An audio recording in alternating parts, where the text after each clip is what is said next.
अस्सलाम वालेकुम students, welcome to Arif Lanka classes. तो आज हमारा सेकंड लेक्चर है on inverse trigonometric functions class 12 के रिलेटेड बेटा, ठीक है। तो जो इससे पहला वाला लेक्चर हमारा था उसमें हमने कंप्लीट कर दिया हुआ था फंक्शंस क्या होती है, इनवर्स कैसे ढूंढा जाता है, और इससे पहले वाले लेक्चर में मैंने आपको ये भी बताया हुआ था कि अगर हम 4 क्वाड्रेंट सिस्टम लेते हैं तो हर एक ट्राइग्नोमेट्रिक फंक्शन जो है हर एक क्वाड्रेंट में वो क्या क्या बिहेव कर लेती है, ठीक है बेटा। ये भी मैंने बताया हुआ था। इनफैक्ट हमने कल वाले लेक्चर में जो सबसे इंपॉर्टेंट चीज है वो यही चीज है कि 0 डिग्री से बराबर 2 पाई तक, इनफैक्ट मैंने आपको 3 पाई बाई 2 के भी, 270 डिग्री के भी, 360 डिग्री के भी, 180 डिग्री के भी, उन बाकी सारे एंगल्स का भी मैंने आपको कल वैल्यू दिखा दिया, ठीक है अमान। उन सारे एंगल्स का भी मैंने कल आपको वैल्यू बता दिया कि वैल्यू है क्या, ठीक है। ये वैल्यूज किसके लिए सर जरूरत है? ये वैल्यूज इस चीज के लिए जरूरत है कि जब अभी आज हम सबसे इंपॉर्टेंट चीज देखेंगे, ग्राफ्स के रिलेटेड बात कर लेंगे, तो अभी आप देखोगे हर एक चीज की क्या अहमियत है बेटा, ठीक है। वो इंपॉर्टेंट होना चाहिए आपके लिए वो ग्राफ, ठीक है बेटा। तो आज का लेक्चर जो बेटा है वो हम स्टार्ट करने जाएंगे पहले वाले ग्राफ से। आज उठाएंगे पहले ट्राइग्नोमेट्रिक फंक्शन का ग्राफ देख लेंगे हम बेटा। तो सपोज मैं क्या मान रहा हूं, हम ले रहे हैं यहां पर कि एक फंक्शन हमारे पास y है और वो मैं ले रहा हूं बेटा sin x के बराबर, ठीक है बेटा। ठीक है बेटा, पूरा कंसंट्रेट कर लेना। हमारे पास एक फंक्शन है और वो फंक्शन जो है वो मैं ले रहा हूं sin x के बराबर, ठीक है बेटा। जो ये हमारी फंक्शन है, मैं बता रहा हूं ये फंक्शन जो है ये डिफाइंड है from real number two real number. कहां से कहां तक डिफाइंड है? रियल नंबर से ही रियल नंबर तक। इस चीज का मतलब मुझे बता दो बेटा, जो ये r है, ये r क्या रिप्रेजेंट कर लेता है? डोमेन। एक्सीलेंट, ये रिप्रेजेंट कर लेगा डोमेन। क्या रिप्रेजेंट कर लेगा? डोमेन। जरा मुझे बता दो ये r क्या रिप्रेजेंट कर लेगा? एक्सीलेंट, ये r रिप्रेजेंट कर लेता है कोडोमेन। क्या रिप्रेजेंट कर लेता है? कोडोमेन, ठीक है बेटा। क्लियर यहां तक बात है? अब मैं इस फंक्शन को उठाने जा रहा हूं और इसको मैं ग्राफिकली बेटा रिप्रेजेंट कर लूंगा। क्या कर लूंगा बेटा? रिप्रेजेंट। इसको मैं ग्राफिकली रिप्रेजेंट कर लूंगा। बहुत ही आसान, सब कुछ कॉन्सेप्ट क्लियर हो जाना चाहिए आपका। देखो बेटा, ये सपोज मैं यहां पर एक ग्राफ बना रहा हूं, ठीक है बेटा। ये सपोज यहां पर मैं एक ग्राफ बना रहा हूं। ये तो एक्स एक्सिस है और ये बेटा आपकी वाई एक्सिस है। ये बेटा आपकी वाई एक्सिस है। जो हमारा ओरिजिन है वहां पर मैं मान लूंगा 0 डिग्री है, ठीक है बेटा। ये मैं मान लूंगा यहां पर हमारा 0 डिग्री है। उसके बाद देखो अमान, जो मैं यहां से अब एंगल्स में रख लूंगा वो मैं रख लूंगा on the gap of 90 degree. क्या रख लूंगा? On the gap of 90 degree. यानी 0 डिग्री के बाद वाला एंगल जो आएगा वो आएगा फिर π/2 आ जाएगा बेटा। π/2 के बाद 90 जब हम देख लेंगे तो वो आ जाएगा 3π/2 आ जाएगा बेटा। 3π/2 3π/2 के मैं आगे चला जाऊंगा तो वहां पर आ जाएगा 2π। आ जाएगा कि नहीं? आप बताओगे सर ये कैसे होता है कि मतलब इतना तो हमको पता है कि पाई 180 होता है बराबर। सर 180/2 तो हमको पता चला कि वो 90 डिग्री है। सर ये कैसे पता चलेगी कि ये जो 3π/2 है ये 270 डिग्री है? मैंने बेटा आपको कल ही बता दिया। यहां तक तो हम 90 के पास पहुंचे हैं। सॉरी 3π/2, सॉरी ये तो π/2 है। π/2 के बाद जब 90 चलेंगे तो पाई है, उसके बाद 3π/2 है और उसके बाद 2π है। आप बताओगे सर ये तो पता है हमको कि पाई 180 है, 180/2 हो गया 90। सर ये तो पता है कि ये और 90 आगे चल गए तो पहुंचे आप 180 पर। सर अब बता दीजिए कि ये कैसे है? 3π/2 कैसे लाया? देखो बेटा 90 वो तो है पाई, उसको ऐड कर लेना है और 90 कितना है? π/2। देखो बेटा 2 एलसीएम 2π + π, ये हो गया 3π। अब पता कोई चीज याद रखने की जरूरत है? सारा दिख रहा है कैसे कौन सी चीज आ रही है? आगे बढ़ेंगे। 3π/2 को मैं और π/2 ऐड कर लूंगा, 90 और ऐड कर लूंगा तो आ जाएगा बेटा 2π, ठीक है बेटा। अब हम इसकी मिरर इमेज देख लेंगे। इसकी मिरर इमेज का मतलब है इसका उल्टा, जो नेगेटिव एक्स एक्सिस हम जहां से देख लेते हैं, ठीक है बेटा। तो ये नेगेटिव एक्स एक्सिस, हाँ यहां से हम -x लेते हैं। तो मुझे बता दो अगर ये π/2 है यहां पर क्या आ जाएगा बेटा? एक्सीलेंट। अगर ये पाई है यहां पर क्या आ जाएगा? Very good. अगर यहां पर 3π/2 है यहां पर क्या आ जाएगा? Very good. अगर यहां पर 2π है यहां पर क्या आ जाएगा बेटा? यहां तक कोई डाउट या कंफ्यूजन है आपको? कोई भी डाउट यहां तक है? शाबाश। अब है यहां पर, यह अब सारा कॉन्सेप्ट है जो मैंने कल पढ़ा दिया, बस उसको यहां पर आप फ्रेम कर लेना है और कुछ भी नहीं कर लेना है। बता दो आप मुझे अमान, sin 0 का वैल्यू क्या होता है? एक्सीलेंट, साइन 0 का वैल्यू तो 0 ही होता है। चलिए बता दीजिए मुझे साइन पाई बाई 2 का वैल्यू क्या होता है? एक्सीलेंट, यानी ग्राफ ऐसे आएगा। अच्छा, अब आप बताओगे सर मुझे बता दीजिए साइन, मुझे तो पता है कि साइन पाई बाई 2 का वैल्यू तो 1 है, सर क्या वो ऊपर आ जाएगा कि ग्राफ नीचे आ जाएगा? देखो बेटा, इसीलिए मैंने उससे पहले कल के वाले लेक्चर में कंप्लीट कर दिया था क्वाड्रेंट सिस्टम। आपको पता है 0 to पाई बाई 2 ये किस क्वाड्रेंट में आ जाएगा? पहला क्वाड्रेंट, क्योंकि यह है 0 to 90 डिग्री। 0 to 90 डिग्री में साइन क्या होता है? प्लस। हर एक ट्राइगोनोमेट्रिक फंक्शन वहां पर प्लस है, यही वजह है मैं यहां पर जा रहा हूं +1 तक। ये मान लेंगे हम यहां पर 1 है, ये मान लेंगे यहां पर -1 है। कोई भी चीज याद रखने की जरूरत नहीं है, सारा कॉन्सेप्ट है। 0 से जाओगे आप कहां तक? 1 तक, क्योंकि पाई बाई 2 पर इसका वैल्यू क्या है? 1। चलिए अच्छा बता दीजिए मुझे साइन पाई का वैल्यू क्या होता है? 0 होता है। लेकिन पता है आपको साइन पाई, पाई का मतलब है ये फॉल कर लेगा 0 डिग्री से पाई तक। इस चीज का मतलब है एंगल है सेकंड क्वाड्रेंट में। सेकंड क्वाड्रेंट में साइन क्या होता है? प्लस होता है, तो ये प्लस ही रहेगा, तो ये प्लस ही रहेगा। ठीक है बेटा यहां तक। चलिए आगे, इसके बाद पूछेंगे साइन 3 पाई बाई 2 पर। मुझे बता दो साइन 3 पाई बाई 2 किसके बराबर होता है? -1 के बराबर होता है -1 के बराबर। अच्छा, इसको ग्राफ को ऊपर बनाएंगे कि नीचे? पहले तो -1 से पता चला नीचे बनाना है, बट फिर भी एक कॉन्सेप्ट दे रहा हूं मैं आपको यहां पर। जब ये तो यहां पर 3 पाई बाई 2 है, आपको पता है पाई से लेकर 3 पाई बाई 2 तक मैं जाऊंगा, यानी ये थर्ड क्वाड्रेंट में आपका साइन क्या आता है? थर्ड क्वाड्रेंट में साइन नेगेटिव आता है। सर आप देखो जो ये लाइट आई ना, अब इसकी वजह से आप मतलब कुछ इफेक्ट पड़ गया? कुछ भी इफेक्ट नहीं, ठीक है सारा ठीक है। अब यहां पर हम चले जाएंगे, मतलब यहां पर तो ग्राफ बनेगा थोड़ा टेढ़ा मेढ़ा, क्योंकि ये बोर्ड पर है, कॉपी पर है, परफेक्ट बनेगा। 3 पाई बाई 2 पर क्या है ग्राफ? 3 पाई बाई 2 पर जो इसका वैल्यू है वो सॉरी यहां पर आपका 3 पाई बाई 2 पर इसका वैल्यू -1 है। अच्छा चलिए ठीक है। अब पूछेगा हम साइन 2 पाई पर। बता दीजिए साइन 2 पाई का वैल्यू क्या होता है? 0 होता है। अच्छा, उसके बाद आप बताओगे ये किस क्वाड्रेंट में लाई करेगा? फोर्थ क्वाड्रेंट में, क्योंकि अब हम जा रहे हैं 3 पाई, वो भी नेगेटिव में ही रहेगा, तो ये आ जाएगा 0 आपका।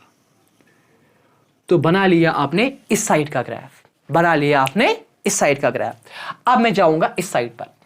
अब मैं जा रहा हूं, अब समझो बात को समझ लेना। सपोज अगर एक क्वाड्रेंट है, अभी मैं ये है पाई बाई 2, अभी मैं जा रहा था 0 से पाई बाई 2। अब मुझे 0 से पाई बाई 2 नहीं जाना है, अब मुझे जाना है 0 से -पाई बाई 2 के पास। जरा बोलो क्वाड्रेंट कौन सा है? हाँ -पाई बाई 2।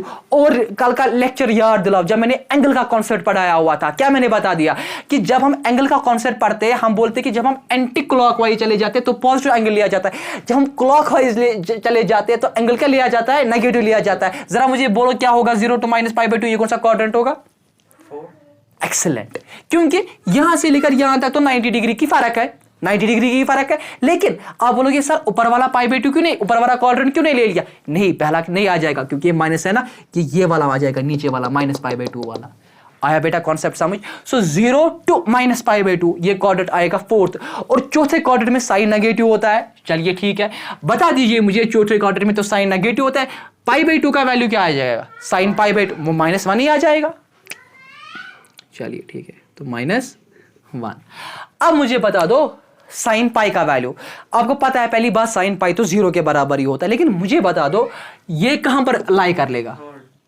साइन पाई का वैल्यू तो 0 है, लेकिन हम जा रहे हैं -पाई बाई 2 से -पाई तक। थर्ड क्वाड्रेंट में तो नेगेटिव ही होता है। चल दो पहुंच दो पाई पर, पहुंच गए बेटा पाई पर। चलो बेटा यहां से आगे। अब मैं जा रहा हूं साइन 3 पाई बाई 2 पर। साइन 3 पाई बाई 2 का वैल्यू क्या होता है?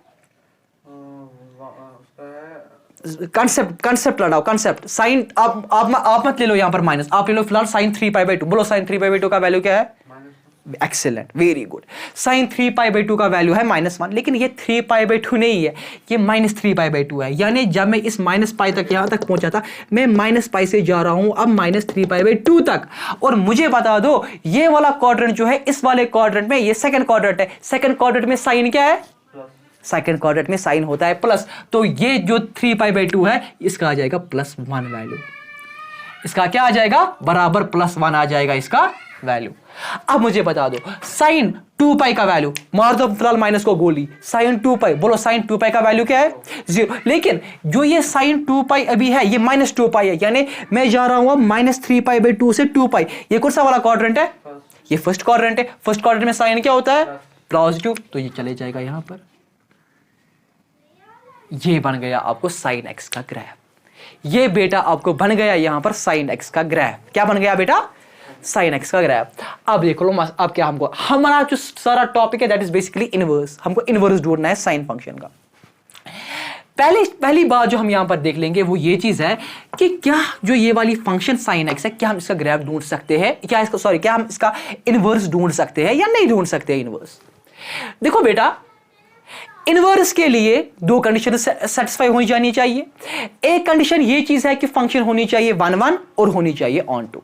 अगर ये पूरी दुनिया में जब तक कि फंक्शन 1 1 और ऑन टू नहीं होगी, कभी भी आप नहीं बता सकते हो कि कोई फंक्शन क्या मैं इनवर्स निकाल सकता हूं बेटा।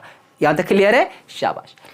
अब मुझे बेटा आप बता दो यहां पर, क्या ये फंक्शन क्या ये ग्राफ जो मैंने साइन एक्स का बना लिया, क्या आपको लग रहा है कि ये 1 1 है? देखो बेटा, उसके लिए क्या करना होता है, that test is to be called as the horizontal line test. उसको हम क्या बता देते हैं? उसको हम बता देते हैं हॉरिजॉन्टल लाइन टेस्ट।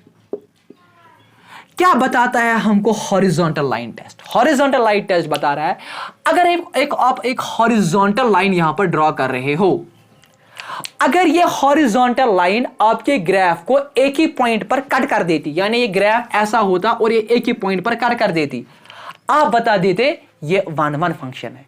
क्या बता देते?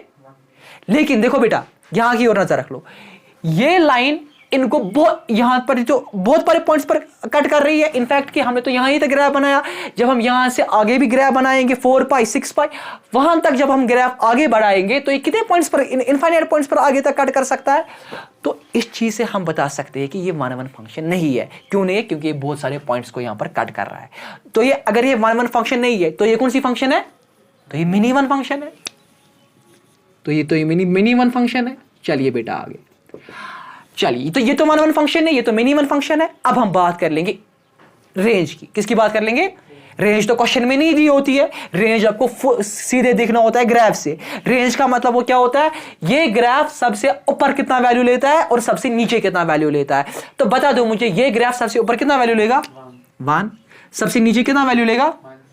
तो इस फंक्शन की ये है -1, तो ये है इस फंक्शन की रेंज, ये है इस फंक्शन की रेंज। अब मुझे बता दो कोडोमेन क्या है वहां से? Real numbers. मुझे बेटा बता दो, ये है रियल नंबर्स है कोडोमेन, रियल नंबर्स है कोडोमेन। 1 1 फंक्शन नहीं है। ऑन टू फंक्शन को देखने के लिए ये नेसेसरी क्राइटेरिया है कि अगर आपकी फंक्शन में जो रेंज बराबर है कोडोमेन को, तब ऑन टू है। आपको लग रहा है रेंज बराबर है कोडोमेन को? रेंज तो पकड़ रही है वैल्यू सिर्फ 1 और -1 तक, कोडोमेन तो पूरे रियल नंबर्स है। क्या आपको लग रहा है कि ऑन टू है? ये ऑन टू नहीं है, ये तो ऑन टू नहीं है। अगर ये ऑन टू नहीं है तो फिर क्या है? Excellent, that is it is the mini 1 plus into function. It is the mini 1 plus into function. It's not a bijective function. ये बाइजेक्टिव फंक्शन नहीं है। ये था बेटा पूरा कॉन्सेप्ट, मैंने आपको क्लियर कर दिया related to the sine graph, related बेटा साइन ग्राफ कि हमने फंक्शन ली हुई थी y is equal to sine x. लेकिन अब मैंने पूछा इसी आर.डी. शर्मा से, मैंने आर.डी. शर्मा को बता दिया कि आप ही मुझे सर बता दीजिए कि अब है कोई मुझे तरीका और इस साइन एक्स का इनवर्स ढूंढने के लिए। तो आर.डी. शर्मा ने बोला मुझे, आप टेंशन मत ले लो, मेरे पास सबसे एक अच्छा तरीका है इस चीज को फ्रेम आउट करने के लिए। तो क्या बता दिया आर.डी. शर्मा ने? आर.डी. शर्मा मुझे वहां से बता रही है कि आपने तो इस फंक्शन की जो रेंज, इस फंक्शन की जो डोमेन ली हुई है वो तो आपने रियल नंबर्स ली हुई है। तो आर.डी. शर्मा मुझे बता रहा है आप इस फंक्शन की डोमेन को रिस्ट्रिक्ट कर लो। क्या बता रहे आर.डी. शर्मा? वो बता रहा है कि इस फंक्शन की डोमेन को क्या कर लो? रिस्ट्रिक्ट कर लो। रिस्ट्रिक्ट का मतलब है ये मैं रियल नंबर्स नहीं ले लूंगा यहां पर, मैं सपोज यहां पर इसकी जो डोमेन है वो मैं लूंगा -π/2 से π/2 तक। देखो क्यों? अगर मैं ये -π/2 से π/2 तक ही लूंगा तो ग्राफ कैसा आ जाएगा? ग्राफ तो ऐसा आ जाएगा। वो मैं अभी क्लियर करवाऊंगा ग्राफ में। और अगर मैं उसको हॉरिजॉन्टल लाइन डाल दूंगा वो एक ही पॉइंट पर कट करेगा। अभी मैं क्लियर करूंगा कैसे। तो साइन एक्स का ग्राफ समझ में आ गया। Now let's move to how we can find the inverse of the sine function. देखो बेटा पूरा कंसंट्रेट कर लेना।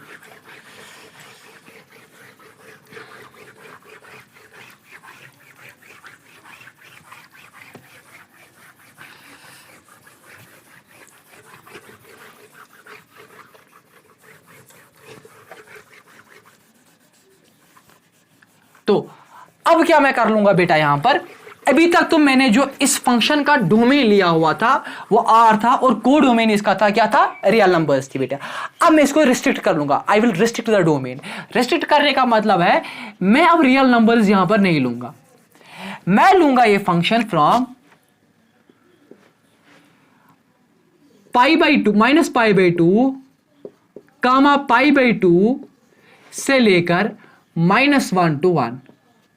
ठीक है बेटा, ये मैंने क्यों ब्रैकेट ऐसे बनाया, इसको बताते हैं क्लोज्ड इंटरवल। क्या बताते हैं, इसको क्लोज्ड इंटरवल बता देते हैं, क्योंकि इन दोनों वैल्यूज पर ये फंक्शन का ये ग्राफ, ये फंक्शन जो है ये अपना वैल्यूज दिखा देती है, वो भी फाइनाइट वैल्यू दिखा देती है बेटा। समझ लो बात को। अब हम उठेंगे और इस वैल्यू, इस ग्राफ का क्या बना, इस फंक्शन का क्या बनाएंगे, ग्राफ। अब हम इस फंक्शन का बना लेंगे ग्राफ बेटा। तो क्या क्या मैं वैल्यूज लूंगा, -π/2 π/2 ही मैं बता रहा हूं। तो ये है 0, ये है सपोज यहां पर π/2 और ये है सपोज यहां पर आपका -π/2 बेटा। क्लियर यहां तक? अच्छा ठीक है, चलो बता दो मुझे साइन 0 किसके बराबर होता है, 0 के बराबर होता है। ये है सपोज 1, यहां पर हम लेंगे -1। अच्छा बता दो मुझे साइन π/2 किसके बराबर होता है, 1 के बराबर होता है। यानी ये ग्राफ आ जाएगा आपका ऐसे, ऐसे आ जाएगा, क्योंकि साइन π/2 पर ये 1 दिखा रहा है। साइन -π/2 पर ग्राफ क्या आ जाएगा, -1। चल दीजिए, साइन π/2 पर ग्राफ आ रहा है -1। बेटा क्लियर है यहां तक, कोई डाउट है, कोई भी कंफ्यूजन तो नहीं है। अब देख लो बेटा, अब यहां पर हॉरिजॉन्टल लाइन टेस्ट कर लेंगे। यहां पर मैं लाइन डाल रहा हूं, एक ही पॉइंट पर कट कर रही है। तो क्या मैं बताऊं, ये फंक्शन जो है, ये फंक्शन क्या है, 1 फंक्शन। अभी तक तो मैं आराम से बता सकता हूं कि ये जो फंक्शन है ये 1 फंक्शन है। मुझे साथ में बेटा बता दो, अगर ये 1 फंक्शन है, अब हम देख लेंगे रेंज और कोडोमेन की बात। रेंज क्या है इसकी, हाँ वेरी गुड, जो इसकी रेंज है वो है -1 से लेकर 1 तक की। अब मुझे बता दो कोडोमेन क्या है, एक्सीलेंट, कोडोमेन जो इसका है वो तो है -1 से 1।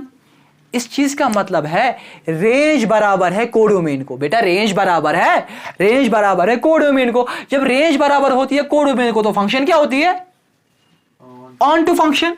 तो इस चीज से मुझे ये चीज पता चली, मेरा जो ये वाला साइन एक्स, जब मैंने ऐसा डोमेन और रेंज कोडोमेन ले लिया तो इस फंक्शन का इनवर्स एग्जिस्ट कर लेगा।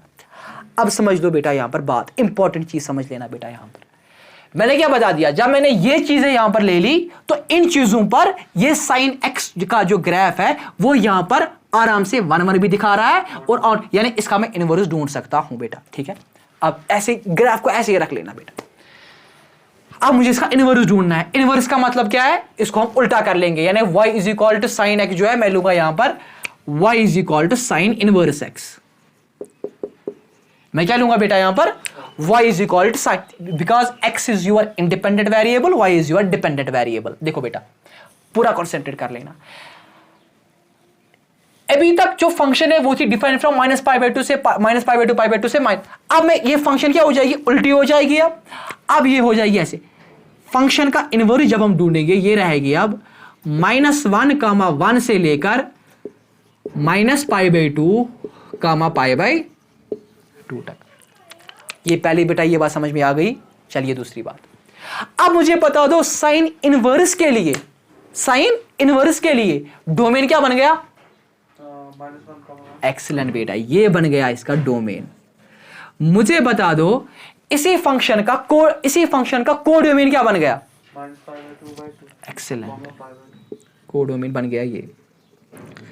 अब देखो कॉन्सेप्ट, यहां पर बेटा कॉन्सेप्ट अब ऐसे है कि जो साइन एक्स का डोमेन है, जहां पर ये इसको आराम से मैं इसका इनवर्स निकाल रहा हूं, और जो कोड और जो इनवर्स के लिए उसी फंक्शन की कोडोमेन बन रही है।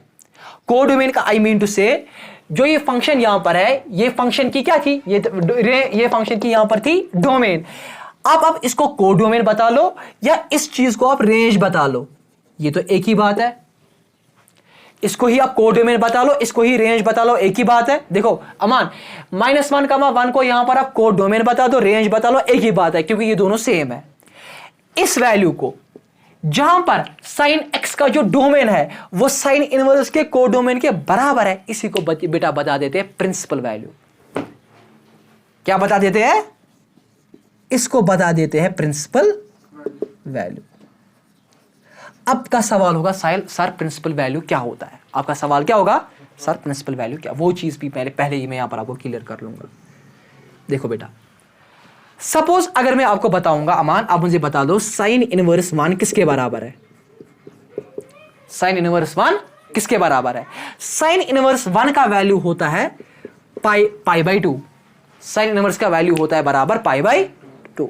अगर मैं आपको बताऊं क्या सिर्फ साइन इनवर्स 1 का वैल्यू होता है, साइन इनवर्स पाई/2 पर ही सिर्फ 1 होता है? नहीं, साइन इनवर्स का वैल्यू जब 1 होता है ना, तब इसका और एक वैल्यू लेता है ये, दैट इज 5 पाई/2। क्या लेता है? ऐसे ये आगे यानी एक ही 1 ही पर वैल्यूज है पाई/2, यहां पर है 5 पाई/2। कॉन्सेप्ट को समझ लेना। यहां पर कहने का मेरा मुद्दा और मकसद है क्या बेटा बेसिकली यहां पर यानी वैल्यूज है 2, लेकिन एक ही वैल्यू पर ये 2 वैल्यूज ले रहा है, लेकिन जो यूनिवर्सली एक्सेप्टेड वैल्यू है क्या है, वो माना जाता है related to the principal approach, principal value वो ये है कि साइन इनवर्स 1 का वैल्यू जहां पर पाई/2 यार, ये वैल्यू इसका लिया जाता है प्रिंसिपल वैल्यू। ये वैल्यू इसका क्या लिया जाता है? क्योंकि वरना तो साइन इनवर्स 1 तो 5/5, क्या हम बोलते हैं फिर 5 पाई/2? नहीं, क्यों नहीं है? क्योंकि हम बता देते हैं जो इसकी जो रेंज है that is -π/2 to π/2, that is -π/2 to π/2 में डिफाइन हो रही है आराम से, तो वो हम ले रहे हैं प्रिंसिपल वैल्यू। इस वैल्यू को यहां पर आप प्रिंसिपल वैल्यू नहीं लोगे। क्यों नहीं लोगे वैल्यू? क्योंकि ये नहीं बिलोंग करता है, it does not belong to, किसको नहीं बिलोंग कर लेता है? -π/2 π/2 को ही बिलोंग नहीं कर लेता है बेटा, ये बिलोंग कर लेता है -π/2 तो इस जो कोडोमेन है, हाँ, वहां पर हम अगर उसमें ये होगा, क्या होगा? 5π/2 अगर होता तो फिर ये भी फिर प्रिंसिपल वैल्यू हम लेते, लेकिन नहीं एग्जिस्ट कर लेता है, नहीं एग्जिस्ट कर लेता, इसीलिए हम बोलते हैं कि ये प्रिंसिपल वैल्यू इस चीज का नहीं है। आया बेटा समझ? आया समझ? कोई डाउट या कंफ्यूजन? नहीं, कुछ भी नहीं है। अब मुझे इसी फंक्शन का ग्राफ बनाना है कि इनवर्स फंक्शन का मुझे ग्राफ बनाना है, ठीक है बेटा? तो इस चीज को मैं इरेज कर लूं बेटा, आई होप कि आपको समझ में आया होगा अच्छे से। अब मुझे इसका ग्राफ बनाना है। अब इसका ग्राफ कैसे बनाया जाता है देखो बेटा, वो भी मैं आपको कुछ भी याद नहीं रखना है आपको, इसके लिए भी सबसे अच्छी ट्रिक बताऊंगा कैसे याद रखते हैं ग्राफ को। हम 2 वैल्यूज लेंगे, पहले हम लेंगे फंक्शन जो हमारी थी ना, जो गिवन है y is equal sine x, ठीक है बेटा? इसी के हम 2 वैल्यू दोनों पॉइंट्स प्लॉट कर लेंगे, एक तो x है और तो y है, ठीक है बेटा? तो क्या है इसकी डोमेन? -π/2 π/2, यानी वैल्यूज ले रहा है ये 0 π/2 -π/2। जरा मुझे बता दो 0 पर क्या है वैल्यू? 0 हुई। π/2 पर क्या है वैल्यू? 1। -π/2 पर क्या है वैल्यू? -1। अब मुझे देखना है इनवर्स। क्या देखना है? यानी y is equal to sine inverse x लूंगा मैं। अब उस वक्त क्या कर लेना है? एक ही चीज याद रख लेना है। अब x और y को आपस में क्या कर लेना है? शिफ्ट कर लेना है। क्या कर लेना है? शिफ्ट। यानी जो चीज यहां पर x थी वो यहां पर बन जाएगी y, और जो y थी वो बनेगी x, ठीक है बेटा? वैल्यूज बराबर सेम वही रहेंगे, वैल्यूज बराबर सेम 0 1 -1 0 π/2 -π/2 बेटा। अब मुझे इसी फंक्शन का क्या बनाना है? इसी इनवर्स का मुझे ग्राफ बनाना है। क्या बनाना है? ग्राफ। देखो बेटा ग्राफ कैसा बनेगा इसका, और उसके बाद हम उसी ग्राफ पर कुछ कमेंट्स कर लेंगे, ठीक है बेटा? जो आपको यही एडवांस में जो क्वेश्चंस वहां से वो पूछते हैं। और इनफैक्ट आपका तो एक बात याद रखें, आपका CBSE है, ठीक है बेटा। अगर ये NCERT में ऐसे सवाल नहीं पूछेंगे, लेकिन आपको वो वहां पर वैसे क्वेश्चंस पूछ सकते हैं, वो मैं भी दिखा लूंगा क्या। देखो बेटा क्वेश्चन, देखो अब मुझे पहले बनाना है साइन इनवर्स का ग्राफ बेटा। देख ये है, ये बनेगा आपका यहां पर x एक्सिस, ये बनेगी बेटा आपको यहां पर y एक्सिस। बेटा आपने कॉपी पर वैल्यूज को प्लॉट कर दिया होगा, आपने भी कॉपी पर वैल्यूज को प्लॉट कर दिया होगा, ठीक है बेटा। ये है 0। तो अब हम बेटा मुझे बता दो, ये है यहां पर π/2। अब तो यहां पर वो वैल्यू आ जाएगा 1, क्योंकि मैंने जब वैल्यूज को चेंज कर दिया, x की जगह 1 आ गया, यहां पर आ गया बेटा -1। यहां पर क्या आ गया, ठीक है बेटा। यहां पर आ गया, यहां पर है आपका ये π/2 और यहां पर है आपका -π/2 बेटा, ठीक है। क्लियर है सारा?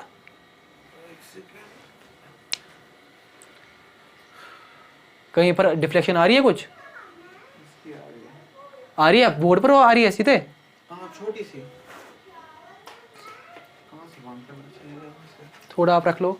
सॉरी बेटा, थोड़ी डिफ्लेक्शन आ रही है विंडो से, ये आप भी को तो इरिटेट कर लेती है फिर बोर्ड पर। हो गया क्लियर? हो गया क्लियर? शाबाश बेटा, पूरा? ये कुछ नहीं। चलो ठीक है बेटा। अब मुझे इसी फंक्शन, इसी ग्राफ, यही ग्राफ अब मुझे प्लॉट कर लेना है, ठीक है बेटा। अब बता दो 1 पर क्या वैल्यू आता है? 1 पर तो π/2 वैल्यू, अभी तो आपने देखा ना प्लॉट करके। तो ये आ जाएगा 1 पर वैल्यू लेगा ये 0 से 1 पर ये वैल्यू लेगा π/2। -1 पर क्या वैल्यू लेगा? -π/2, यानी ग्राफ आ जाएगा ऐसे। ये आ जाएगा बेटा आपका ग्राफ यहां पर, ठीक है बेटा। तो ये बन गया आपको साइन इनवर्स x का ग्राफ, बिल्कुल उसका आप बोलेंगे इसकी सिमेट्री एक हिसाब से, ये बन गया बेटा आपको उस चीज का ग्राफ, ठीक है बेटा। कुछ ग्राफ में कंफ्यूजन है, डाउट रहा ना? अब खासकर आपके लिए, क्योंकि CBSE में सवाल पूछ सकते हैं, कुछ हम कमेंट्स कर लेंगे इसी ग्राफ के रिलेटेड, ठीक है बेटा। सबसे पहली बात, जो आपका ये साइन ग्राफ है, साइन x का, जो साइन इनवर्स का जो ग्राफ है, यह सबसे पहली बात है, ये सिमेट्रिक है अबाउट द ऑरिजिन। क्या है? Symmetric about origin. अब बताओगे सर वो क्या होता है symmetric about origin? Symmetric about origin का मतलब है ये कि अगर मैं इस पॉइंट से आगे बढ़ूं तो मुझे भी एक पॉइंट वहां पर मिलेगा, और इसी ऑरिजिन से पीछे चलूं तो यहां पर भी मुझे पॉइंट मिलेगा। तो इस चीज का मतलब है ये सिमेट्रिक है अबाउट द ऑरिजिन। जो फंक्शन सिमेट्रिक होती है अबाउट द ऑरिजिन, वो कहलाती है ऑड फंक्शन। क्या कहलाती है बेटा? इसका मतलब है sign inverse x odd function है, अगर आपको एग्जाम में ये पूछेंगे, ठीक है बेटा। दूसरी बात, साइन इनवर्स x क्या लग रहा है आपको? सीधे इंक्रीजिंग फंक्शन है, तो ये इंक्रीजिंग फंक्शन है। साइन इनवर्स x क्या है? एक इंक्रीजिंग फंक्शन। आगे बढ़ेंगे बेटा, जो ये साइन इनवर्स x है, ये कंटिन्यूअस फंक्शन है। कहां पर है continuous? For all the values of किसके? -π/2, π/2, तो ये कंटिन्यूअस है। तो क्या है? कंटिन्यूअस फॉर ऑल -π/2, π/2, जो इसका डोमेन है बेटा। चलिए आगे बढ़ेंगे। एक तो ये कंटिन्यूअस फंक्शन, ये इंक्रीजिंग फंक्शन है, सिमेट्रिक, और ये बाउंडेड फंक्शन भी है। क्या है? आप बोलोगे सर बाउंडेड फंक्शन क्या होती है? मैं बोलूंगा ये है बाउंडेड फॉर इट्स रेंज, जो इसकी रेंज है वो है ना -1, 1, यानी ना उससे ज्यादा ना इससे कम, -1 से, तो ये है बाउंडेड फंक्शन। क्या है? Bounded function. और एक कमेंट कर लेंगे हम, क्या ये डिफरेंशिएबल फंक्शन है या नहीं है? ये है डिफरेंशिएबल फंक्शन। क्या है? आपका सवाल होगा सर फिर कब नहीं होती है ये डिफरेंशिएबल फंक्शन? आपका सवाल क्या होगा? जब शार्प कॉर्नर्स होते हैं। अगर आपको ग्राफ में ऐसे शार्प कॉर्नर्स मिले ना, ऐसे शार्प कॉर्नर्स, तो ये फंक्शन डिफरेंशिएबल नहीं है। इसको, इसी शार्प कॉर्नर्स को मैं आपको दूसरे लहजे में ऐसे समझा सकता हूं कि अगर मैं इस पॉइंट, सपोज कोई पॉइंट है, इस पॉइंट पर मैं अगर टेंजेंट्स डालूं तो कितने टेंजेंट्स डाल सकता हूं? हाँ, बहुत सारे टेंजेंट्स। एक टेंजेंट यहां से, एक टेंजेंट यहां से, एक टेंजेंट यहां से, एक टेंजेंट यहां से, इस चीज को बोलते हैं हम, तब ये डिफरेंशिएबल नहीं है। अगर मैं ग्राफ को एक पॉइंट पर एक ही टेंजेंट, सपोज ये पॉइंट है, इस पॉइंट को मैं यहां पर एक ही टेंजेंट डाल सकता हूं, तो इस चीज को बताएंगे ये डिफरेंशिएबल फंक्शन है। ये बहुत ही रूट कॉन्सेप्ट्स है, ये क्लियर होनी चाहिए बेटा। तो ये डिफरेंशिएबल फंक्शन भी है क्योंकि इसमें कोई भी शार्प कॉर्नर्स नहीं है, ठीक है बेटा। तो ये सारी चीज़ें थे related to your sine x और साइन इनवर्स एक्स का ग्राफ। हो गया क्लियर? कोई डाउट या कन्फ्यूजन इसके रिलेटेड? कुछ भी नहीं। तो आगे बढ़ेंगे अब हम कॉस एक्स पर। कहाँ पर बढ़ेंगे बेटा? कॉस एक्स पर। कर लो मैं इरेज इसको, शाबाश।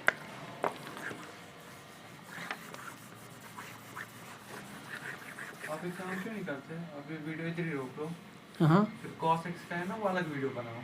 ऐसे अच्छा होगा कि आपके पास ज़्यादा वीडियोस होंगे उस हिसाब से। वो बात तो सही है, वो बात सही है। अब मैं इसको फिर कर लूँगा, फिर अब देख लेंगे फिर क्या होता है। अभी हम पहले इसी वाले लेक्चर में तीनों को हम कंप्लीट कर लेंगे बेटा।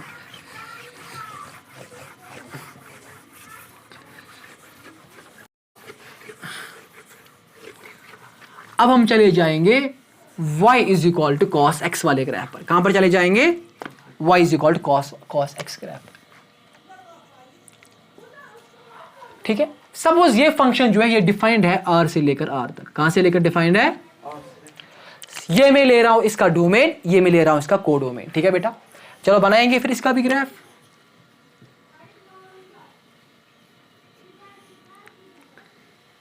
ये है बेटा आपका साइन कॉस एक्स का ग्राफ। यहां पर भी हम, ये है आपका 0। यहां पर भी हम क्या कर लेंगे बेटा? देखो इससे पहले वाले ग्राफ में शायद एक जगह मैंने गलती की, मैंने वहां पर लिखा था 0 डिग्री, लेकिन हम ये रेडियंस में ले रहे हैं। किसमें ले रहे हैं? रेडियंस में ले रहे हैं। वो खास ख्याल रख लेना उसका। इसमें भी हम 90 का गैप लेंगे, तो π/2 पाई 3π/2 2 पाई। इसकी मिरर बनेगी यहां से -π/2 -π -3π/2 -2 पाई। बेटा क्लियर है बेटा? यहां तक कोई डाउट या कंफ्यूजन? यहां तक कुछ भी नहीं। बता दो मुझे जब cos 0 होता है उसका वैल्यू क्या होता था? एक्सीलेंट। cos 0 तो 1 के बराबर ही होता है। बता दो मुझे जब cos π/2 होता है तब उसका वैल्यू क्या होता है? वो तो 0 होता है। अब बता दो कहां से मिलेगा वो? देखो बेटा 0 to π/2 यानी पहला क्वाड्रेंट, पहले क्वाड्रेंट में cos पॉजिटिव, तो ये पॉजिटिव आ जाएगा।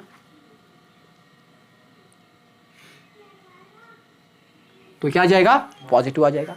चलिए बेटा अब साइन पाई का वैल्यू क्या होता है? -1 होता है। देखो सॉरी कॉस पाई का वैल्यू क्या होता है? -1 होता है, लेकिन π/2 से पाई सेकंड क्वाड्रेंट में cos नेगेटिव होता है, तो नेगेटिव आ जाएगा -1। ठीक है बेटा। अब जाएंगे साइन 3π/2 पर। ये आता है तीसरे क्वाड्रेंट पर। 3π/2 का इसका वैल्यू होता है 0। जब ये तीसरे क्वाड्रेंट पर आ जाएगा तभी बनेगा नेगेटिव ही रहेगा ना, नेगेटिव तीसरे क्वाड्रेंट में भी, तो नेगेटिव। ठीक है बेटा। अच्छा साइन 2π का cos 2π का वैल्यू होता है 1, लेकिन 3π/2 से 2π तक ये होता है बेटा चौथा क्वाड्रेंट। चौथे क्वाड्रेंट में +1। ये क्यों मैं ये सारी चीजें क्वाड्रेंट्स की बात कर लेता हूं? इसीलिए मैंने पहले लेक्चर में पढ़ाई ताकि सारे कॉन्सेप्ट्स क्लियर हो जाए बेटा आपके। ठीक है बेटा, आगे बढ़े, शाबाश। अब है cos π/2। अगर हम cos π/2 की सिर्फ बात कर लेंगे, cos π/2 का वैल्यू 0 होता है, लेकिन यह है 0 to -π/2 यानी चौथा क्वाड्रेंट। चौथे क्वाड्रेंट में cos पॉजिटिव होता है, तो आ जाएगा यहां पर। ठीक है बेटा।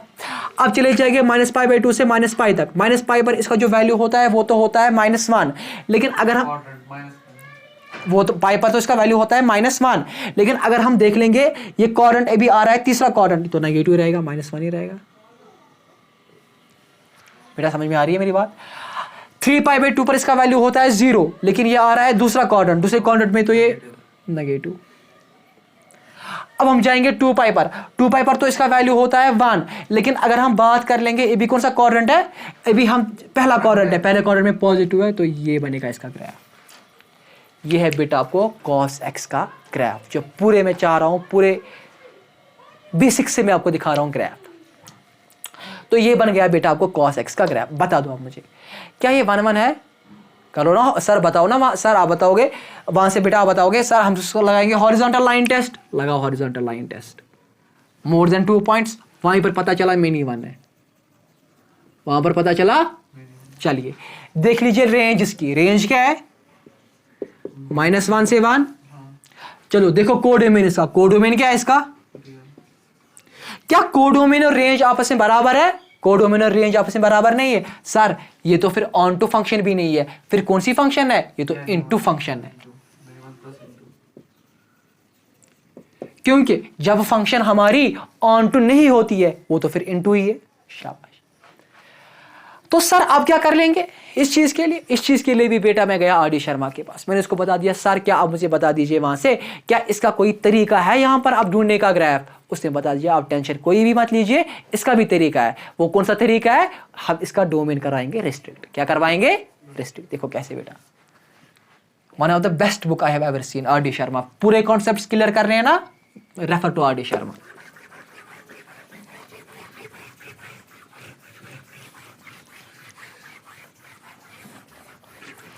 पूरा कॉन्सेप्ट देख लेना बेटा अब कैसे क्या हो जाएगा। अब सपोज मैं इसकी जो ये कोडो जो इसका डोमेन है, सपोज मैं लूंगा वो 0 से पाई तक। कहां से कहां तक लूंगा बेटा? 0 से पाई तक। और उसकी इसकी जो ये कोडोमेन है वो हम लेंगे -1, 1। इस पर अब हम ग्राफ बनाएंगे। ठीक है बेटा, शाबाश। इस पर हम बना लेंगे ग्राफ। एक तो वैल्यू 0 आएगा, ठीक है बेटा, और तो वैल्यू आपका π/2 एक तो आपका वैल्यू और तो π/2 आएगा और फिर आ जाएगा पाई। मुझे यहाँ पर और कोई वैल्यूज भी जरूरत नहीं है क्योंकि मुझे नेगेटिव में जाना ही नहीं है, क्योंकि मैंने इसकी पहली डोमेन क्या ले लिया? 0 से पाई तक। चलिए बेटा, ये है 1 और ये है -1। बता दो, जब मैं कॉस का वैल्यू लेता हूं 0 तब वैल्यू क्या आता है? 1। जब मैं कॉस का वैल्यू लेता हूं π/2 तब वैल्यू क्या आता है? 0। और जब मैं कॉस का वैल्यू लेता हूं पाई -1। शाबाश। तो ये बन गया बेटा इसका graph. This is the graph of your sine cos x. ये है एक्स एक्सिस, ये है आपकी y एक्सिस, और ये है graph y is equal to sine X का, sorry y is equal to cos X का। हुआ बेटा ग्राफ क्लियर? ग्राफ में कोई डाउट या कंफ्यूजन? कुछ भी नहीं। चलिए सर अब हम ग्राफ का क्या अब हम इसी फंक्शन का क्या ढूंढने वाले हैं? इनवर्स। क्योंकि इसका इनवर्स ये तो इनवर्स का ढूंढ सकते हैं हम। क्यों? क्योंकि अगर मैं हॉरिजॉन्टल लाइन टेस्ट कर लूंगा एक ही पॉइंट पर इसको ये कट कर लेगा बेटा, कर लेगा कट। तो ये 1 1 भी है। चलिए अब इसकी रेंज देख लेंगे। रेंज इसकी 1 to 1 है और वो इक्वल है इसके कोडोमेन के रिलेटेड। तो ये ऑन 1 1 भी है, ये ऑन टू भी है, तो ये एक बाइजेक्टिव फंक्शन है। इस फंक्शन का हम इनवर्स आराम से ढूंढ सकते हैं। चलिए बेटा ढूंढ लीजिए आप इनवर्स इसका। तो अब मैंने जो पहले ही बता दिया आपको, ये डोमेन ये कोडोमेन अब उल्टा हो जाएगा। यहां पर जब मैं एफ इनवर्स लिखूंगा वो क्या बनेगा? -1 to 1 से लेकर 0 to पाई। यही बनेगा बेटा, यही बनेगा बेटा। शाबाश। अब मैंने पहले ही आपको बता दिया वो वैल्यू जहां पर cos x में जो डोमेन है वही अभी यहां पर इसकी रेंज बन रही है। क्या बन रही है? इस वैल्यू को बताएंगे प्रिंसिपल वैल्यू। इसी वैल्यू को क्या बताएंगे हम? इसी वैल्यू को हम बेटा बताएंगे प्रिंसिपल वैल्यू। इस वैल्यू को हम बताएंगे प्रिंसिपल वैल्यू बेटा। तो अब ग्राफ को हम मुझे प्लॉट कर लेना, तो पहले मैं पॉइंट्स को प्लॉट कर लूंगा बेटा। क्या कर लूंगा? प्लॉट पॉइंट्स को। देखो बेटा पहले हम लेंगे y is equal to cos x के रिलेटेड। तो ये तो आपका x आएगा, ये तो y आएगा। चलिए बेटा 0, हाँ एक तो 0 π/2 और पाई लेना है अभी, है ना, क्योंकि 0 से पाई तक। 0 पर क्या है वैल्यू? 1। π/2 पर क्या है वैल्यू? 0। पाई पर क्या है वैल्यू? -1। ठीक है बेटा, यहां पर ये ऐसे है, मतलब ये मैं आप ये भी बोर्ड पर मैं आप तेज से थोड़ा दिखा रहा हूं यहां पर। ठीक है बेटा, अब हमको लेने ना कॉस इनवर्स का देखना है, तो y क्या आ जाएगा? Cos inverse x। तो करना क्या है? शिफ्ट कर लो x y, वैल्यूज को सेम रख लो। 1 0 -1 0 π/2 तो पाई। अब इसी चीज का क्या बना लेंगे? ग्राफ बना लेंगे बेटा।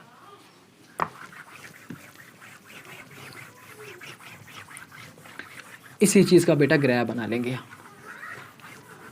देखो बेटा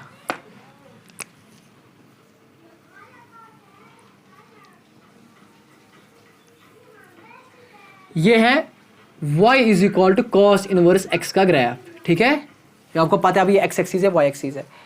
अच्छा ठीक, ये है आपका एक, ये है तो ठीक, ये तो आपका 0 है।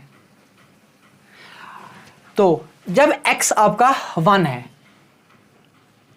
और x है -1, वैल्यूज क्या ले रहा है 0 π/2 पाई, तो ये π/2 का वैल्यू है। और पाई देखो π/2 3.14/2 लगभग 1.54 अप्रोक्सीमेटली आता है। जब पाई की वैल्यू करूंगा तो 3.14, तो π/2 इसके पाई इसके ऊपर ही आ जाएगा। सपोज यहां पर है पाई, ठीक है बेटा। चलिए बेटा, जब x का वैल्यू 1 है, y का वैल्यू क्या आ जाता है 0, यानी y का x1, y है बेटा यहां पर 0। जब x का वैल्यू 0 है π/2, यानी x का वैल्यू 0 तो पाई बाई, यानी ये पॉइंट, ठीक है बेटा। और जब x का वैल्यू -1, वो क्या जा रहा है पाई, यानी ये पॉइंट, ठीक है बेटा। नहीं ये आपका ग्राफ आ जाएगा ऐसे, ये बन जाएगा बेटा आपका ग्राफ। तो ये बन गया बेटा आपको कॉस इनवर्स x का ग्राफ बेटा। कोई डाउट या कंफ्यूजन इसके रिलेटेड? कुछ भी नहीं। अब इसके रिलेटेड भी कुछ कमेंट्स करेंगे। बता दो मुझे, क्या ये सिमेट्रिक है अबाउट द ओरिजिन? हाँ, अगर मैं यहां से आगे बढ़ूं, सपोज ये पॉइंट है, इसके पीछे आऊं, क्या मुझे ये पॉइंट मिल रहा है? नहीं मिल रहा है, तो it's not symmetric about origin. It is not symmetric about origin, ठीक है बेटा। अगर ये ओरिजिन के अराउंड सिमेट्रिक नहीं है, मुझे बता दो ये ऑड फंक्शन है कि नहीं इवन फंक्शन है? ऐसे कांगर कालस। सबसे पहली बात ये चीज है, ये तो सिमेट्रिक अबाउट ओरिजिन नहीं है, तो ये ऑड नहीं है, तो ये ऑड नहीं है, क्रॉस लगाया मैंने। इवन के लिए देख लेना होता है कि जो यहां से आपका ग्राफ बन रहा है, और अगर मैं इसको y, अगर मैं मिरर मान लूं, और y के सपोज अगर यहां पर ग्राफ ऐसे है, ये इसका मिरर है, अगर ग्राफ ऐसे होता ना, तब मैं बता सकता था ये सिमेट्रिक है अराउंड द y एक्सिस, और तब इवन होता है। बट ये सिमेट्रिक नहीं है, तो ये इवन फंक्शन भी नहीं है, ये इवन फंक्शन भी नहीं है। अच्छा, क्या ये इंक्रीजिंग फंक्शन है कि डिक्रीजिंग फंक्शन है? It is a decreasing function, क्योंकि नीचे आ रहा है, decreasing function. It is a decreasing function बेटा। आगे बढ़ते हैं। कंटिन्यूअस फंक्शन है? हाँ जी, ये कंटिन्यूअस फंक्शन है फॉर ऑल वैल्यूज। कंटिन्यूअस कहां पर है? हर एक वैल्यू अगर हम 0 कामा पाई का लेंगे इसका, ठीक है बेटा। अच्छा सर, क्या ये बाउंडेड फंक्शन है? हाँ, ये बाउंडेड फंक्शन भी है। क्या है? बाउंडेड फंक्शन भी है। आप बताओगे सर कहां से कहां तक बाउंडेड है? सर इसकी जो रेंज है, सॉरी 0 कामा पाई नहीं है यहां पर, डोमेन है यहां पर माइनस है, ये चेंज हो जाएगा ना। कंसंट्रेशन है बराबर, कंसंट्रेशन बराबर है, शाबाश शाबाश। कंटिन्यूअस है -1, और बाउंडेड क्या है? 0 कामा पाई, 0 कामा पाई तक क्या है ये बाउंडेड है। अब हम कमेंट कर लेंगे डिफरेंशिएबिलिटी पर, क्या ये डिफरेंशिएबल फंक्शन है कि नहीं है? क्या लग रहा है आपको, ये डिफरेंशिएबल फंक्शन है? कैसे है? क्योंकि सर इसका कोई भी शार्प कॉर्नर नहीं है, तो ये डिफरेंशिएबल फंक्शन है। Yes, it is a differentiable function, ये एक डिफरेंशिएबल फंक्शन।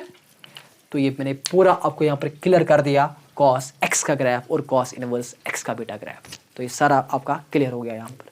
अब बढ़ेंगे तीसरे ग्राफ पर, या लास्ट का आज का रखेंगे ये तीसरा वाला, तो कल वाले में आपको मैं कंप्लीट कर लवाऊंगा कोसेक, सेक और कॉट, ठीक है बेटा। तो लास्ट का उठाएंगे tan x। पेन डाउन कर लिया सारा, शाबाश।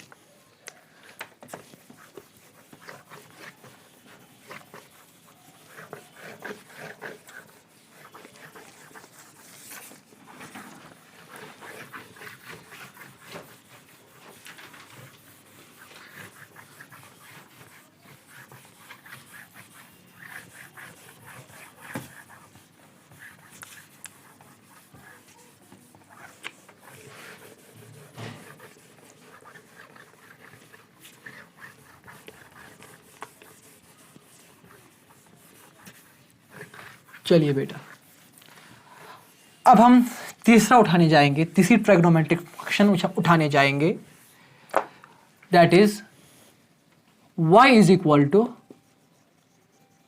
tan x। y is equal to tan x। तो बेटा ये फंक्शन सपोज हम लेंगे r से r, क्या लेंगे? सबसे पहली चीज यहां पर ये चीज है कि अगर हम r से r तक लेंगे, देखो बेटा अमान कंसंट्रेट पूरा रख लेना यहां पर, वरना ये कंप्लीट नहीं हो जाएगा, फिर ये कंसेप्ट लड़ा हूं, सॉरी। अगर मैं ये फंक्शन लूंगा r से r, इस चीज का मतलब है इसके डोमेन सारे वैल्यूज लेगा, इसके डोमेन सारे रियल नंबर्स है ना, r के तो रियल नंबर्स है, तो ये सारे दुनिया के रियल नंबर्स लेगा आपका ये tan। लेकिन आपको एक चीज पता है, tan x जो होता है वो बराबर होता है sin x upon cos x। sin x upon cos x, अगर मैं कहीं कहीं पर जहां पर मुझे लग रहा है कि cos x का वैल्यू 0 है, तो मेरी tan x की फंक्शन क्या बनेगी? एक्सीलेंट बेटा, यानी मेरी जो tan x की फंक्शन है ये इन्फिनिटी बन जाएगी, जिसको मैं डिफाइन ही नहीं कर पा रहा हूं। तो कैसे मैं पहले tan को डिफाइन कर लूं? इनवर्स की बात तो यहां पर अलग है, वो छोड़ो, वो भी दूर की बात है। पहले हम देखेंगे ये tan x डिफाइंड है तो कहां पर डिफाइंड है, पहले वो बात देख लेंगे। क्योंकि आप अगर लोगे इसको रियल नंबर से तो इसमें एक वैल्यू आ जाएगा cos, फॉर एग्जांपल cos कहां पर 0 होता है? 90। cos 90 तो 0 होता है, तो cos π/2 अगर मैं लूंगा वहां पर तो ये डिफाइन ही नहीं है, tan तो इनफाइनाइट है वहां पर। ऐसे ही तो बहुत सारे वैल्यूज है। तो अब क्या कर लेंगे हम यहां पर जो मैं इसकी रेंज, यहां पर जो मैं इसकी डोमेन लूंगा, समझ लेना, वो मैं लूंगा यहां पर सारे रियल नंबर्स। क्या लूंगा? लेकिन उसके काटेंगे, उसको माइनस कर लेंगे। क्या माइनस कर लेंगे? उसको हम माइनस कर लेंगे 2n + 1 × π/2, where n belongs to integers, where n belongs to integers। यहां से फंक्शन में ले रहा हूं रियल नंबर से लेकर, जिसको मैंने पहले ये काटा, वहां से ले रहा हूं मैं r तक। वहां से क्या मैं ले रहा हूं बेटा? यानी आपकी जो tan x है, इसका जो डोमेन है वो है रियल नंबर्स माइनस ये सारे वैल्यूज। ये कौन से वाले वैल्यूज आएंगे? जहां जहां पर cos x बनेगा 0। फॉर एग्जाम्पल अगर मैं n का वैल्यू यहां पर 0 डालूंगा तो ये बनेगा 0 + 1 वो तो है 1, ये बनेगा π/2। π/2 पर मुझे पहले ही पता थी cos x तो वहां पर 0 है, तो मैंने पहले ही इस वैल्यू को खत्म कर दिया। समझिए गुब्रा काथे वहां किन काथे वहां समझ आ गया? समझ बात को समझ में आ गया? एक तो ये चीज है। दूसरी चीज यहां पर ये चीज है कि अभी तक आप देख रहे हो कि इसका जो कोडोमेन है वो क्या है? अभी तो रियल नंबर्स। चलिए कर ले प्लॉट ग्राफ को फिर। ठीक है, कर लेते प्लॉट।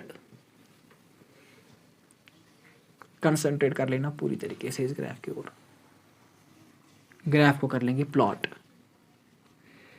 ये तो बन जाएगा 0, π/2, पाई, 3π/2,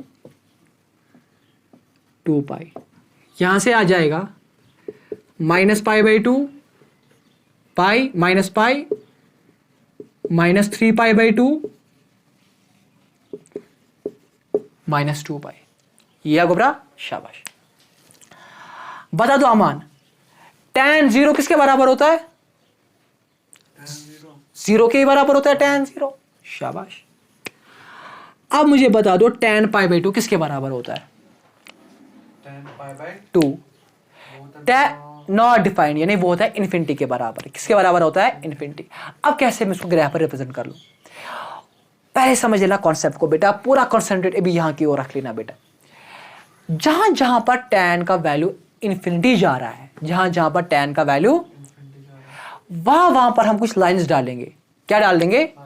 उन लाइन्स को बोलते हैं, अगर जेईई में क्वेश्चन आया है, आपके सीबीएसई के एग्जाम में क्वेश्चन है, उनको बोलते हैं एसिम्पटोट्स। उनको क्या बोलते हैं? उनको बोलते हैं एसिम्पटोट्स।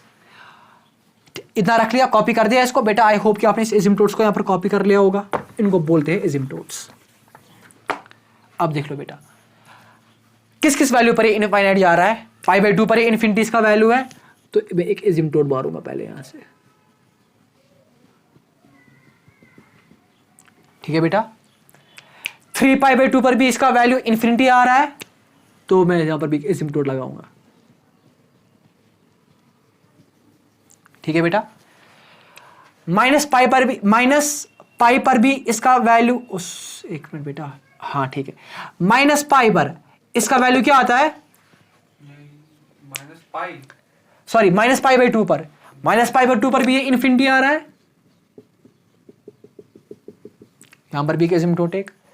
-3π/2 और भी इन्फिनिटी, यहां पर भी एक एसिम्पटोटिक। ये बेटा पहले यहां तक समझ में आ गया, यहां तक कोई डाउट तो कंफ्यूजन नहीं है, आगे बढ़ेंगे आप। जरा मुझे बता दो बेटा, tan 0 किसके बराबर होता है? 0। जरा मुझे बेटा बता दो, tan π/2 किसके बराबर होता है? इन्फिनिटी के बराबर होता है। अब देखो कैसे, tan पहले 0 से लेकर π/2, यानी वो आपका 30 डिग्री हो, यानी π/6 हो, वो आपका 45 डिग्री हो, वो आपका 60 डिग्री हो, वहां तक पहले ये कुछ वैल्यूज लेगा पहले tan कुछ वैल्यूज की नहीं लेगा, यानी यहां तक ये इंक्रीजिंग दिखाएगा पहले अपना नेचर, अपना बिहेवियर क्या दिखाएगा? इंक्रीजिंग। क्या दिखाएगा? इंक्रीजिंग। अब जो ही ये π/2 पर पहुंचेगा, इसका ग्राफ क्या, इस π/2 पर क्या इसका वैल्यू? तो ये चला जाएगा आपका ग्राफ ऐसे, पूरा यहां से चला जाएगा इन्फिनिटी। मुझे यहां पर लकीर अब सीधे नहीं बनी, ये पैरेलल बनेगी एसिम्पटोट को। क्या बनेगी? पैरेलल। तो ये बन गया आपका 0 से लेकर π/2। आपको पता है 0 से लेकर π/2 पहला क्वाड्रेंट, पहले क्वाड्रेंट में tan पॉजिटिव तो पॉजिटिव, और यहां से जो ही ये π/2 को अप्रोच कर लेगा, फिर ये बनेगा पैरेलल टू एसिम्पटोट, यानी ये अपना वैल्यू लेगा इन्फिनिटी तक। क्या लेगा? इन्फिनिटी तक। चलिए बेटा आगे।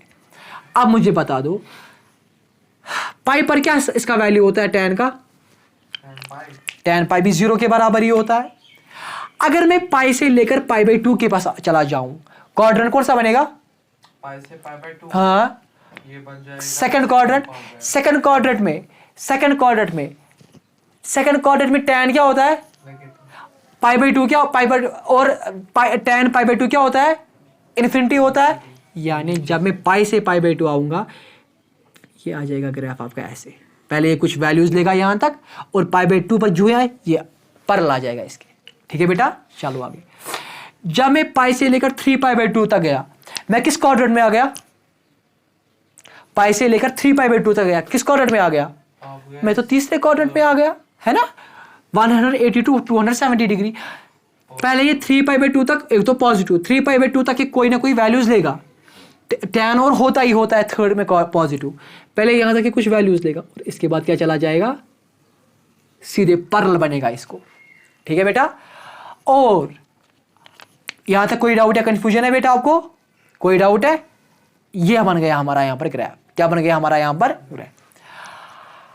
अब सपोज मैं चला जाऊंगा 0 से लेकर -π/2 तक, tan π/2 किसके बराबर होता है?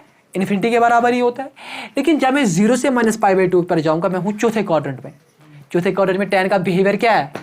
बेटा सारा कॉन्सेप्ट से बता रहा हूं, नेगेटिव है, तो ये आ जाएगा ऐसे, तो ये आ जाएगा ऐसे बेटा। ठीक है, शाबाश, आगे बढ़ेंगे। मुझे बता दो, tan π पर वैल्यू क्या होता है? tan π पे हाँ 0।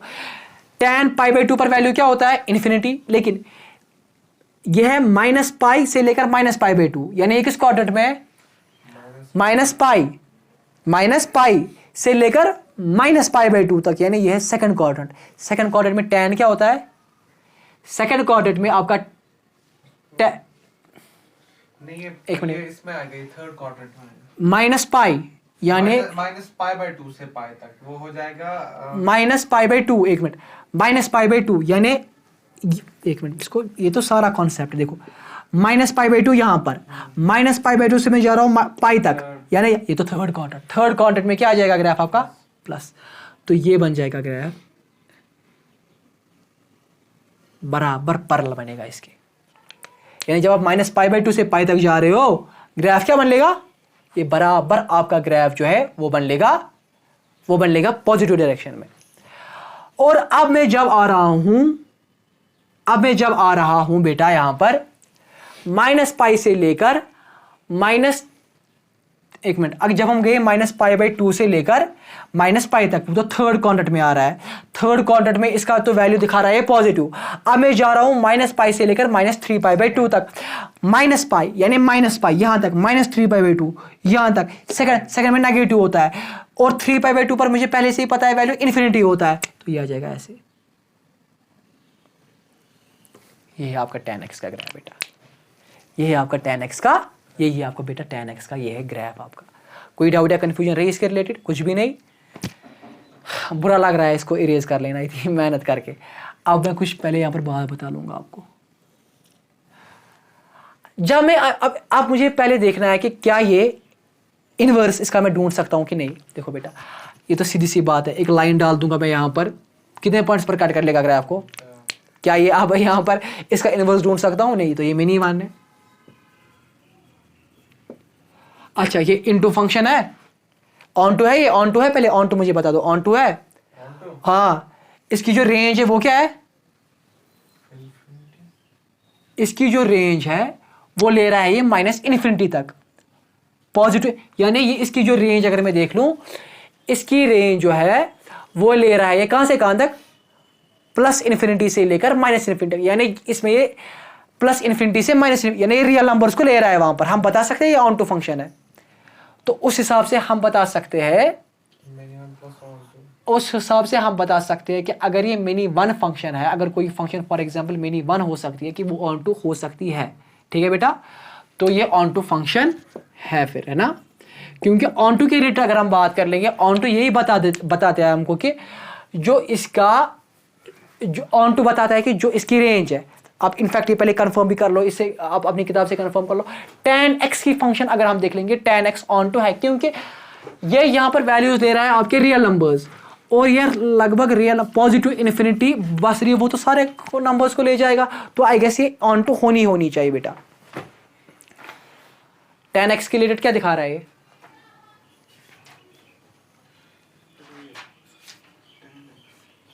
मिनी वन तो ये है ही है, और ये ऑन टू भी है। आप देखो tan x के रिलेटेड ये क्या दिखा रहा है?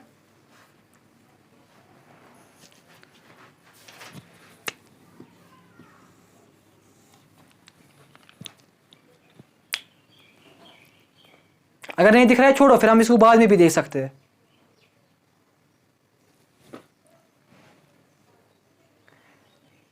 लिखा है वहां पर, कुछ नहीं, रख लो सारे, कोई बात नहीं है, हम इसको बाद में भी देख सकते हैं। ऑन टू के रिलेटेड, हाँ, ये मैं बाद में भी हम देख सकते हैं। अभी तक फिलहाल ये जो कहने का मुद्दा और मकसद ये चीज़ है, इसका हम इनवर्स नहीं ढूंढ पाएंगे। इस पर मैं बेटा थोड़ा अभी मतलब फुल 100% यहाँ तक मैं तो श्योर हूँ ऑन टू होना चाहिए, बट फुल 100% मैं यहाँ पर श्योर नहीं हूँ। ऑन टू को भी मैं एंड में देख लेंगे, बट मिनी वन तो मतलब इनवर्स तो इसका हम नहीं ढूंढ सकते। इनवर्स करने के लिए क्या कर लेंगे हम? इसी के पास में और गया RD शर्मा के पास, उसने बोला इसके डोमेन को क्या कर लो? रिस्ट्रिक्ट कर लो। देखो बेटा क्या कर लेंगे आप, अगर मैं सपोज इसका ग्राफ लूंगा -π/2 से π/2 तक, क्या लूंगा इसका डोमेन? -π/2 से, तो -π/2 से π/2 तक अगर मैं देख लूं, ये तो आराम से वन फंक्शन है 1 फंक्शन की नहीं है ना 1 फंक्शन, क्योंकि अगर काटेंगे हॉरिजॉन्टल तो एक ही लाइन पर काटेंगे। ऑन टू भी है, कैसे है ऑन टू? क्योंकि इन्फिनिटी रियल नंबर्स में मुझे नहीं लग रहा है ये पूरे वैल्यूज को वहां पर ले सकता है, क्योंकि उसी लिए फिर हम इसकी रेंज भी हम बोलते हैं ना कि हम यहाँ पर लेते हैं, फिर जब हम tan x को डिनोट कर लेंगे, हम बोलेंगे tan x जो हमारा होता है tan इनवर्स, वो हम लेते हैं सपोज -π/2 से। अगर मैं π/2 तक देख लूं, वहां से हम लेंगे ये -∞ से लेकर इन्फिनिटी तक। यहां पर हम देखते हैं कि माइनस ये भी है, ये इसका ये हम देख सकते हैं यहां पर कि इसका 1 फंक्शन यहां पर है, और यहां पर ऑन टू भी है। अब मैं आपको ये ग्राफिकली रिप्रेजेंट करवाऊंगा, ठीक है बेटा? देखो ग्राफिकली इस चीज को, इसी चीज को मैं ग्राफिकली दिखा लूंगा आपको।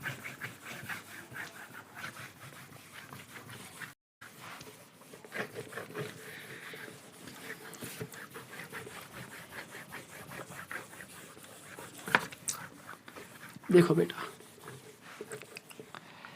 सबसे पहले मैं इसके लिए ग्राफ बनाऊंगा।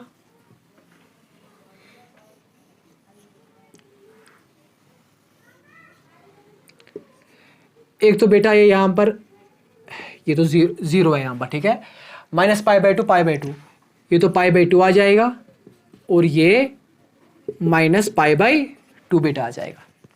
ठीक है बेटा, यहाँ तक कोई डाउट या कन्फ्यूजन है यहाँ तक? बता दो मुझे, 0 पर tan क्या बिहेव कर लेगा? 0 कर लेगा बिहेव। π/2 पर tan क्या कर लेगा? इन्फिनिटी, यानी एक एजिम्प्टो डाल देंगे इन्फिनिटी। -π/2 पर क्या बिहेव कर लेगा? -इन्फिनिटी। तो आराम से बता सकते हो ये 1 1 है, आराम से बता सकते हो ये 1 1 है। ऑन टू के लिए क्या होना चाहिए? इनफाइनाइट वैल्यूज लेना चाहिए। हाँ ले रहा है, +∞ to -∞ ले रहा है ना, ले रहा है, तो ये ऑन टू भी है। हाँ आराम से यहाँ पर दिख रहा है ऑन टू, यहाँ पर कोई डाउट तो नहीं, कन्फ्यूजन तो है, आराम से यहाँ पर ये ऑन टू भी है। तो 1 1 भी है, ऑन टू भी है, तो मैं बता सकता हूँ ये बाइजेक्टिव है, यानी इनवर्स इसका मैं इनवर्स आराम से ढूंढ सकता, इसका मैं इनवर्स आराम से बेटा यहाँ पर ढूंढ सकता हूँ बेटा। तो इनवर्स जब मैं इसका ढूंढूंगा ये क्या बनेगा फिर? F इनवर्स -∞ से इन्फिनिटी, वहां से लेकर -π/2 to π/2, जहां पर tan x का डोमेन बनेगा, जिस पर ये फंक्शन ग्राफ जहां से मैं इनवर्स निकाल सकता हूं, वही इस इनवर्स के लिए बनेगा यहां पर प्रिंसिपल वैल्यू, यानी रेंज जो इसकी है ये बनेगी प्रिंसिपल वैल्यू। सॉरी बेटा, हाँ सर, -π/2 to π/, ये इसकी बनेगी क्या? Principal value. यही इसका क्या बनेगा बेटा? ये इसका बनेगा प्रिंसिपल वैल्यू बेटा बन जाएगा।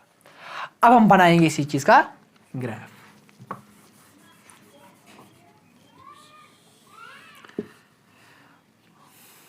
उसके रिलेटेड मैंने आपको क्या बताया हुआ है पहले, y = tan x अगर होगा, ठीक है बेटा, उसके रिलेटेड ये x y, अच्छा कहां से कहां तक? -π/2 को 0 ही, इसमें π/2 आ जाएगा, -π/2 आ जाएगा। 0 पर क्या है दिखाता है वैल्यू? 0 ही, π/2 पर +∞, -π/2 पर -∞, ठीक है, यह है tan x का। अब हम देखेंगे y = tan inverse x, xy 0 +∞ -∞, 0 π/2 -π/2। चलो बेटा,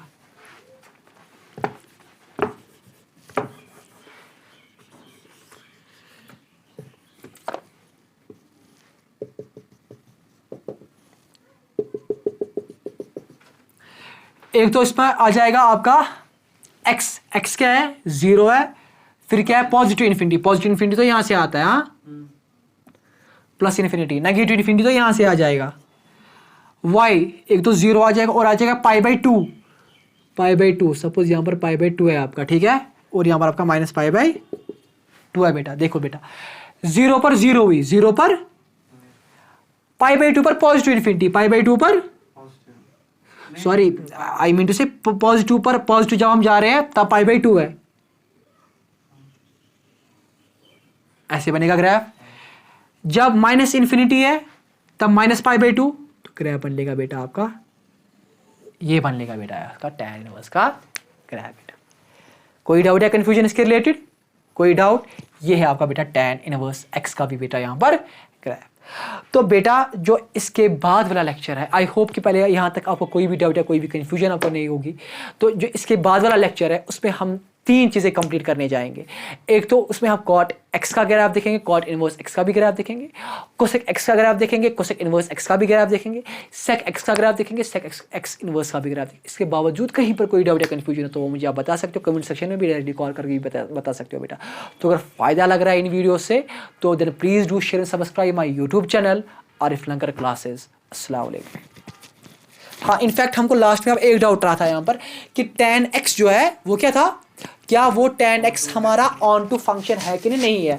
तो मैंने आपको वहाँ पर बता दिया कि tan क्या वैल्यूज दे रहा है, tan वहाँ पर अगर हम रियल नंबर्स देखेंगे तो वो आना चाहिए फिर 0 से लेकर कहाँ तक, अगर वो पॉजिटिव वैल्यूज ले रहा है ना सारे tan, इनफैक्ट किताब पर नहीं भी है। तो बेटा कोई अगर मैं आपको वो नेक्स्ट लेक्चर में भी दिखा सकता हूँ कि जिस tan के वैल्यू वहाँ पर मुझे वो डाउट है कि वो tan x आपकी ऑन टू बन रही है कि नहीं, उसके लिए वो मैं नेक्स्ट लेक्चर में आपको वहाँ पर क्लियर कर दूंगा। तो कोई भी इशू नहीं है यहाँ पर, क्योंकि मुझे यहाँ पर ये डाउट यहाँ पर tan पर हो रहा है कि अगर हम tan ये रियल नंबर्स है ना, ये फिर पॉजिटिव पूरा जा रहा है, ठीक है बेटा, तो वो मैं नेक्स्ट लेक्चर में भी कंप्लीट कर दूंगा। तो बाकी फिर भी वहाँ पर हमको कोई इशू नहीं है उसके साथ, क्योंकि फिर भी तो वो इन्वर्स नहीं निकल सकता है वहाँ पर। क्यों नहीं निकल सकता इन्वर्स? क्योंकि वहाँ पर उसका जो वहाँ पर तो वो 1 1 नहीं है, 1 1 नहीं है। तो जब 1 1 नहीं है, देखो बेटा, जब 1 1 नहीं है तो इन्वर्स कैसे ढूंढेंगे? नहीं ढूंढ सकते, तो इसीलिए तो वो मैं फिर भी नेक्स्ट लेक्चर में। हाँ चलिए बेटा, अस्सलाम वालेकुम।